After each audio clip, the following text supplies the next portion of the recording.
Hey book peeps! Thanks for tuning in to this week's podcast. So this week I am reviewing Trial of the Sun Queen by Nisha Tulin. So this book was originally, I think it was released last year by an indie author house and then was picked up by one of the standard publishing houses. So it was re-released quite recently actually, and the sequel, The Aurora King, was released today, I think. Yeah, pretty sure it was today. Via NetGalley, they were kind enough to give me some early releases. Trial of the Sun Queen re-release was one of them, and I also have The Aurora King to start reading as well. So feeling really blessed about that, so thank you NetGalley. So, back to Trial of the Sun Queen. So, general idea is you got 10 women, or fae. They're all brought together to take part in the Sun Queen trials to become the Sun Queen. There's already a king of the court. There's definitely some spice, for sure.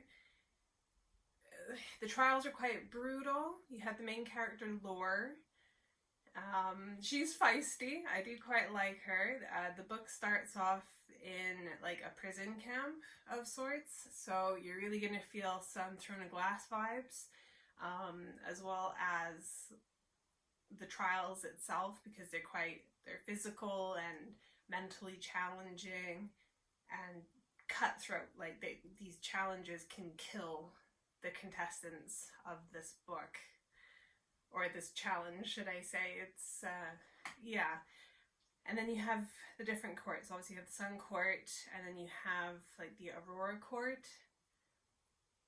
So one aspect I do like about this is the Aurora Court, which is what I kind of envision as the Night Court. But the Aurora Court and the Aurora King and stuff, he has a son. And their wings and everything and their eyes, it seems like the royals all reflect the colors of the Aurora Borealis, which I think is it's cool, and like the way I envision it, it looks pretty beautiful in my mind, like supposed to like lace through their eyes and it touches their wings and influences stuff like that. So it does sound like gorgeous visualizations for sure. So the story moves along nicely. There is some world building.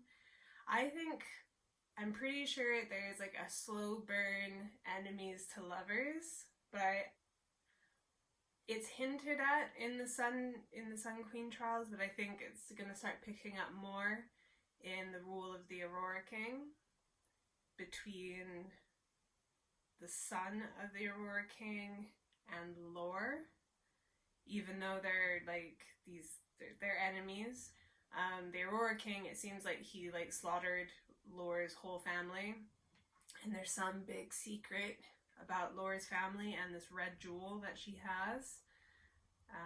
So spoiler alert, but it is just a theory, granted, so I don't know if it's really a spoiler alert, as I am theorizing. But I think she's the lost Heart Queen. I think it's the Heart Queen or Rose Queen, something like that. I'm pretty sure it's the Heart Queen. Before the Aurora King like throws her into this prison, thinking nothing of her because she's a child when she's imprisoned. And now that she's older, he seems very panicked when she kind of disappears from the prison. But then there's two different kind of stories going on, like because the Sun King seems to have like his reasons for having Lore around and why he wants to put her in front of the sun mirror and have her as his queen. Like he somehow found out or suspects this of her background. So, but I don't know.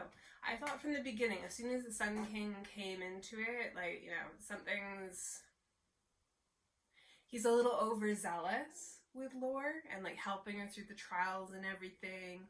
And then his commander, Gabriel, he's very reticent with Lore and not exactly nice, but then at the same time he's made to train her, but then sets her up for failure. It is a whirlwind. So it's an intriguing story, and like I said, if you're a fan of like Sarah J. Maas or The Hunger Games, I think you will enjoy this book. particularly if you like those tropes, as I said. But I gotta admit, I did find it a little bit predictable. And because of that, I am only rating this a 4 stars. Originally I was thinking 3.5, 3.75, but I am intrigued to read the second book. So if I found it too predictable, there's no way I would continue with the series. I would just leave it at the Sun Queen Trials and leave it there. But because I am interested in that second book, it's bumped it up to that 4-star rating. I think there's potential. And there's 2 more books in the series, as I said. So you've got the Aurora King, The Rule of the Aurora King, Fate of the Sun King. And I'll admit, I am really intrigued to read that third one when it eventually gets released, which I probably won't be until next year now. But yeah, very intrigued to read through the series, because towards the end of the first book, you do start feeling rather sort of wrathful and vengeful against the Sun King. And Lore's grit, it's certainly something. She takes her hits and she takes her knocks, considering, like, you know, she's human in this Fae contest. So yeah, like I said, it's an interesting read. Definitely give it 4 stars. I would recommend it to people looking to get started in the fantasy genre, for sure, because the world building doesn't take too long. It's a good pace. There's not too many characters to come to grips with in the first book. And I will do another podcast on the second book once I finish reading that one.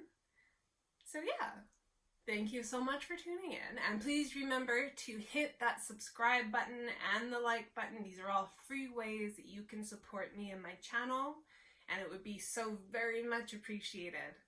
Thanks so much for tuning in. Much love, my booktubers. Mwah.